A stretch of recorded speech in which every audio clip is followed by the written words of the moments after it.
Flipper Dave here, and today I got a quick little video for you guys today, but don't worry because I'm going to put out a longer video later on today. But I just wanted to show you the little project that I picked up. It's going to help all of you that are flipping lawnmowers. It's going to help you with parts, faster turnarounds, and you can even make some money off the project itself. So let's head outside and let me show you what I got.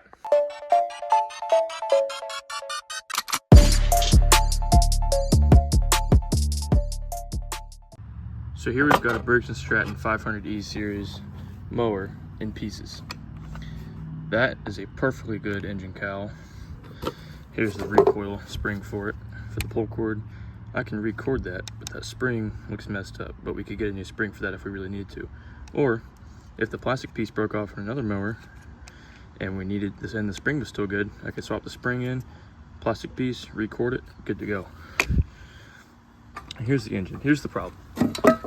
Engine, bent shaft, really bent. See that? Most likely hit something hard, bent the shaft. Motor, really not good anymore. Also, it's cracked right there, big piece taken out. But other good parts on this mower. We've got ignition coil, muffler. We could take off the rocker cover and the valves. We could strip the head. And I'll decide later if I want to do that or not to see if it's worth actually fixing another broken engine. So I actually might part this engine out. Oil dipstick tube, looks like a throttle spring there. We've got lever arms. This here is for the choke, throttle, engine mounting bolts. Those are still good. And some extra O-rings. We've got our carburetor, very dirty, but I can clean that out. Easily clean that out. And it's a piece of fuel line. Really good part to have. Fuel tank, all dirty, perfectly fine. Good spare part to have. And he even threw in this. Now this is a fuel tank off a much older model Briggs & Stratton. This is off the flathead models. Just like on that Craftsman mower right there. Same exact fuel tank. Deck is perfectly fine. The only thing, this wheel right here sticks. Gonna have to loosen that nut a little bit, it'll be fine. Just missing some bolts here and here. But this deck could easily go for around $20. And $20 is what I paid for the entire thing. So I'll already make my money back just off this deck and have all of these free parts for future use. So let me go ahead and strip everything down, show you what parts to keep and what parts to throw away for future projects.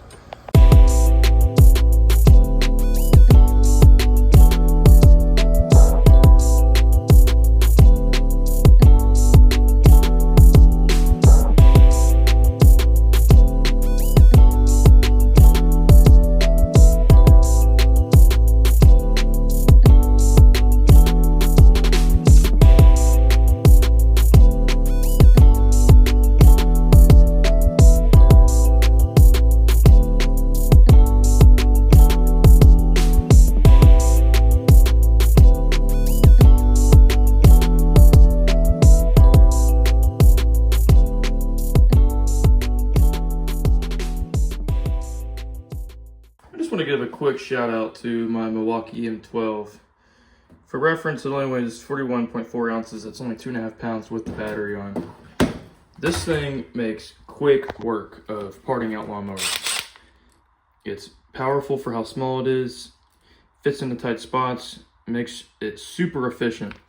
So if you have a little bit of money to spend after flipping some mowers, you got a couple $100, I definitely go recommend you and buy the Milwaukee Fuel M12, the brushless series. You can get the drill, Milwaukee M12 brushless drill, the impact driver. Comes with a 4 amp hour battery and a 2 amp hour battery. I fried this one because I dropped it in the water using it as a battery for a flounder gig light. For those who know, you know. You'll get a charger, and it comes with a Milwaukee drill bag that's outside, and I don't believe it came with bits, but I bought a set of bits for it. Came with drill bits and regular Torx, Phillips, flathead, all those types of tips. I think that was another like 15-20 bucks. So yeah, highly recommend you go out and buy one of these if you have the money. But if all you can afford is a Harbor Freight ratchet, that's perfectly fine as well. This just makes everything quicker and easier. So, onto the parts. All right, y'all, so we've got all the usable parts on the table. We've got a muffler here. Oh, just dropped the bolts. So let's say you're flipping a lawnmower, or even if you're a repairman and you are fixing other people's lawnmowers and they're fine with used parts. Got a crack in the muffler. There you go, new muffler. Even got the thermostat on there for the auto choke system if your mower has that. This one does. So, perfectly good muffler. You've got a coil. Perfectly good coil. The engine suffered a catastrophic failure. The crankshaft is bent and part of the mounting surface cracked. So most likely all of the accessories are going to be good because that's not what failed. Perfectly good coil. A little dirty, can clean it up. Make sure you keep the screws with it. Perfectly good fuel tank. Dirty, but again, let's say you got one cracked or you break that little nipple off there where the fuel line goes. There, got a spare tank on you, swap it in. Got a little other odds and ends. This goes on top of the flywheel where your recoil would sit. In fact, I actually left the recoil outside, but you have that as well. Got a carburetor here with the fuel line and some clamps. Got our choke spring, which recoils the choke when it cools down. Very dirty, probably needs to be cleaned. I've done multiple videos on that carburetor cleaning. If you want to go check those out, you can. And I'll show you how to get this carburetor from this state back into operating service. Very easy to clean. Now we've got our safety spring. You know, this is the brake. That's when you shut the mower off. This is what stops the flywheel from spinning. And we've also got our ground wire on here that connects to our coil right there. So this is another good thing to have, you know, in case the wire snaps off and breaks. You know, you don't have the proper tools to crimp it together, or you don't want to replace the wire. You can just replace the whole thing, no big deal. Got a spring here that's for the throttle. It goes onto a little lever, and then this will go onto this part. I believe it goes right there in the carburetor, somewhere on that arm right there. Oil dipstick tube, same principles apply. If it cracks, swapping a new one. Starts leaking, got another O-ring if you want it. We've got some arms here. This is for the throttle, and this is for the choke. It'll go right here. The choke will go right here, and then in this hole right here on the carburetor. We've got some mounting bolts. We've got 3 engine mounting bolts, and we've got a bolt for the blade. And I know this may seem all obvious to a lot of you guys, but I thought this would just be a good little tip, a quick little video. I've got some more parts outside that will also be good to use, like that other spare fuel tank that goes on a different model engine. We've got the deck, and the wheels are all good. If you want to part that out, you can. If you even want to take the cylinder head off the Briggs, you can. It's another good thing you can do. What I recommend to take all these parts and throw them in a cardboard box.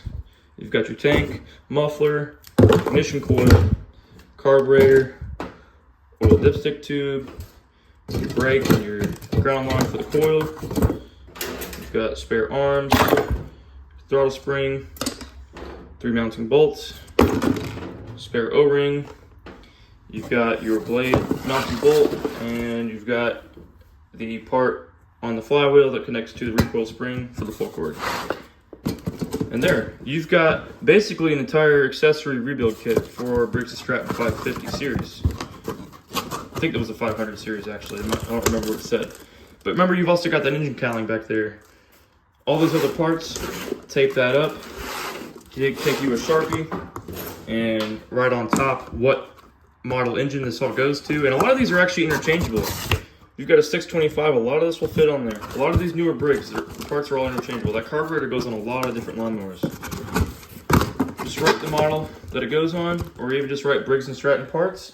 Throw it on top of your shelf there. I know I'm pretty ghetto. I don't even have a garage because I'm renting a house. But that's why I'm trying to do these YouTube videos, so I can make enough money to put a down payment on a house in this terrible economy. So yeah, you can already see that I've got some parts up there. I've got a spare head gasket.